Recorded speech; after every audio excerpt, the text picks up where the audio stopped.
السلام علیکم۔ دنیا میں آج کل کے دور میں 3 مذہب ایسے ہیں جو ایک شخصیت کا انتظار کر رہے ہیں جس کو وہ اپنا نجات دہندہ مانتے ہیں، اور وہ 3 مذاہب اسلام، عیسائیت اور یہود ہے۔ لیکن ان 3 مذاہب میں ہر ایک کی رائے ایک دوسرے سے مختلف ہے۔ مسلمان جو کہ سیدنا عیسیٰ علیہ السلام کا انتظار کر رہے ہیں کہ وہ آسمانوں سے زمین پر اتریں گے، دجال کو قتل کریں گے، صلیب کو توڑیں گے اور جزیہ ختم کریں گے، اور اس طرح پوری دنیا میں اسلامی نظام قائم کریں گے۔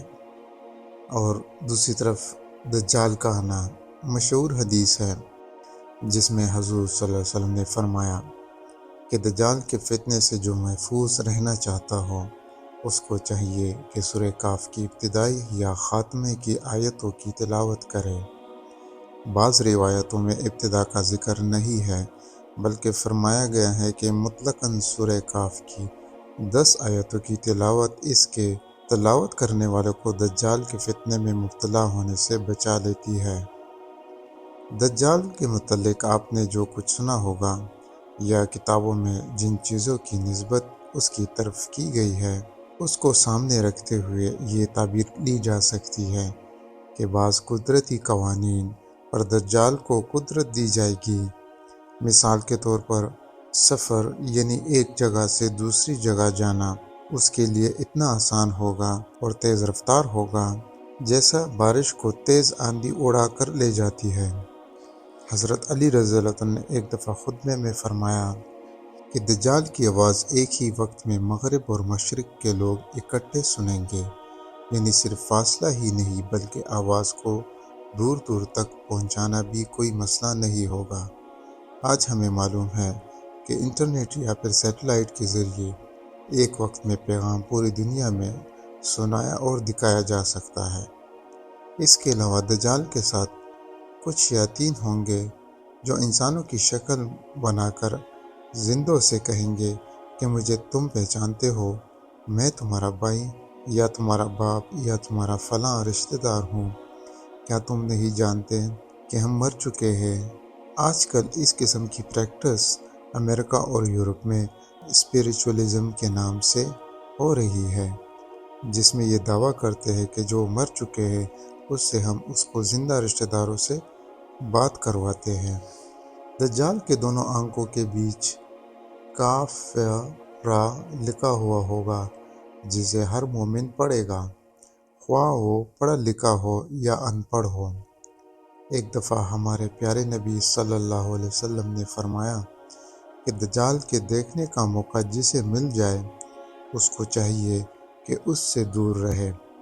اللہ کی قسم ہے کہ دجال کے پاس آدمی آئے گا یہ خیال کرتے ہوئے کہ وہ مومن ہے، مگر اس کے ملنے کے بعد اس کا گرویدہ بن جائے گا، جس کی وجہ سے وہ شبہے اور شکوک ہونا ہوں گے جو دجال سے ملنے کے ساتھ ہی پیدا ہو جائیں گے۔ اس سے یہ معلوم ہوتا ہے کہ دوسروں کو اپنے خیالات سے متاثر کرنے کی غیر معمولی مہارت بھی اس میں پائی جائے گی۔ اس کا بھی پتہ چلتا ہے کہ مردوں سے آگے بڑھ کر عورتوں کو بھی متاثر کرے گا۔ حدیث میں ہے دجال کے ساتھ آخر میں عورتیں بھی نکل پڑے گی۔ حالت یہ ہو جائے گی کہ آدمی اپنی ماں، بہن، بیٹی اور پھوپھی کو اس ڈر سے باندھ لیں گے کہ کہیں دجال کے ساتھ نہ نکل پڑے۔ جس طاقت پر دجال کو اختیار حاصل ہوگا اس کا غلط استعمال یہی وہ فتنہ ہے جس میں دجال خود بھی مبتلا ہوگا اور کوشش کرے گا کہ اس کی بھڑکائی ہوئی فتنے کی اس آگ میں دوسرے بھی جھونک دیے جائیں۔ باقی مسئلہ یہ کہ وہ اس کرشموں کا کن ذرائع سے کام لے گا۔ ظاہر ہے کہ جب تک دجال خود دنیا کے سامنے نہ آ جائے اس سوال کا صحیح جواب نہیں دیا جا سکتا۔ کیا سحر و جادو یا اس قسم کے غیر مادی ذرائع ان پر اس کو قابو دیا جائے گا، یا جیسا کہ حافظ ابن حزم محدث کا خیال ہے کہ دجال ہیلوں بہانوں سے کام نکالے گا، ایسے ہیلے جن کا علم جو بھی حاصل کرے گا وہی سب کچھ کر دکھا سکتا ہے جو دجال دکھائے گا۔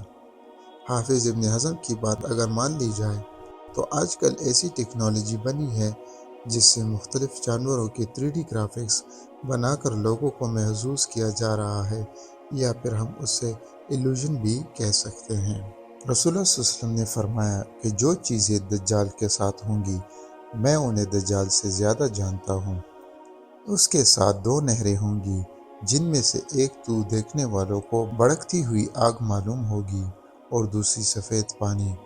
بس تم میں سے جو اس کو پائے اسے چاہیے کہ اپنی آنکھیں بند کر لے اور پانی اس نہر سے پیے جو دیکھنے میں آگ نظر آتی ہو، کیونکہ حقیقت میں وہ ٹھنڈا پانی ہوگا، اور دوسری نہر سے بچتے رہنا کیونکہ وہی عذاب ہے، اور جان لو کہ اس کی پیشانی پر کافر لکھا ہوا ہوگا، جسے وہ شخص بھی پڑھ لے گا جو لکھنا جانتا ہو اور وہ بھی جو لکھنا نہ جانتا ہو، اور اس کی ایک آنکھ ممسوحہ یعنی مٹی ہوئی ہوگی، اس پر ایک پلی ہوئی بنی ہوگی۔